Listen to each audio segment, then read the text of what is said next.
শুধু একবার নয়, এর আগেও দুইবার আওয়ামী লীগ নিষিদ্ধ হয়েছিল।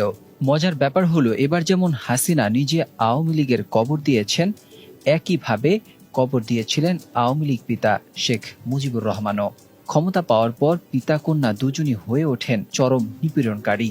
তাদের সময়ে খুন, গুম, হত্যা, নির্যাতন যেন রূপকথাকেও হার মানায়।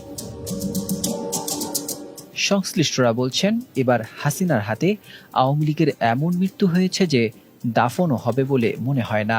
হাসিনার পিতা শেখ মুজিব দেশে এক নায়কতন্ত্র প্রতিষ্ঠা করেন। সাধারণ জনগণকে শায়েস্তা করার জন্য তিনি গঠন করেছিলেন রক্ষী বাহিনী, লাল বাহিনী, নীল বাহিনী। এছাড়া সে সময় অর্থনীতিতে দেউলিয়া হয়ে পড়ে দেশ।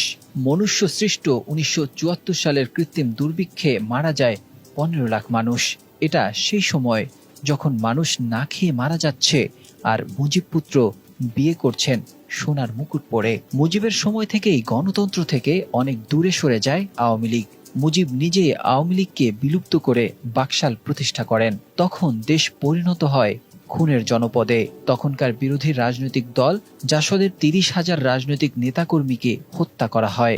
গুমের ঘটনাও তখনই চালু হয়। তেমনি চালু হয় বিচার বহির্ভূত হত্যাকাণ্ড।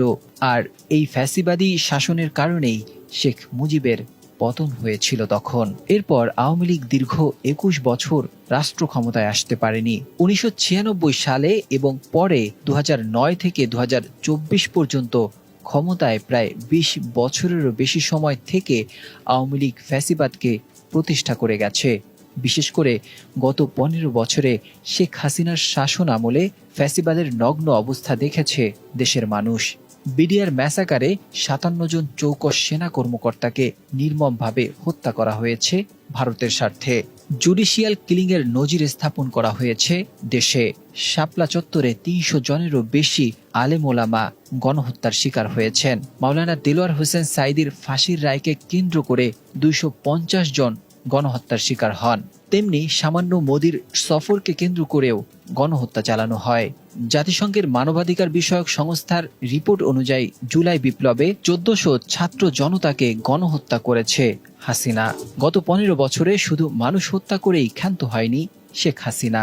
নির্বাচনের নামে প্রহসন চালিয়েছে, যা বাংলাদেশের ইতিহাসে রাতের ভোট হিসেবে এক কালো অধ্যায় রচিত হয়েছে। বিএনপি সরকারের বিরুদ্ধে ১৭৩ দিনের হরতাল করে দেশকে ছারখার করে দিয়েছিল আওয়ামী লীগ।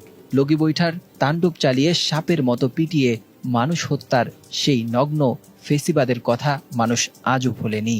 এরপর গত ১৫ বছরের ফ্যাসিবাদী কর্মকাণ্ডের সাক্ষী হয়েছে বাংলাদেশ। আওয়ামী লীগ কখনো ইতিহাস থেকে শিক্ষা নেয়নি, যার ফলেই বারবার নিষিদ্ধ হয়েছে আওয়ামী লীগ। যার মধ্যে ১৯৭১ সালের ২৬শে মার্চ পাকিস্তানের তৎকালীন প্রেসিডেন্ট ইয়াহিয়া খান নিষিদ্ধ করে আওয়ামী লীগকে। এর আগে ১৯৫৮ সালে পাকিস্তানের প্রথম সামরিক শাসক হিসেবে আইয়ুব খান ক্ষমতা নেওয়ার পর সব রাজনৈতিক দল নিষিদ্ধ ঘোষণা করা হয়। তখন আওয়ামী লীগও নিষিদ্ধ হয়।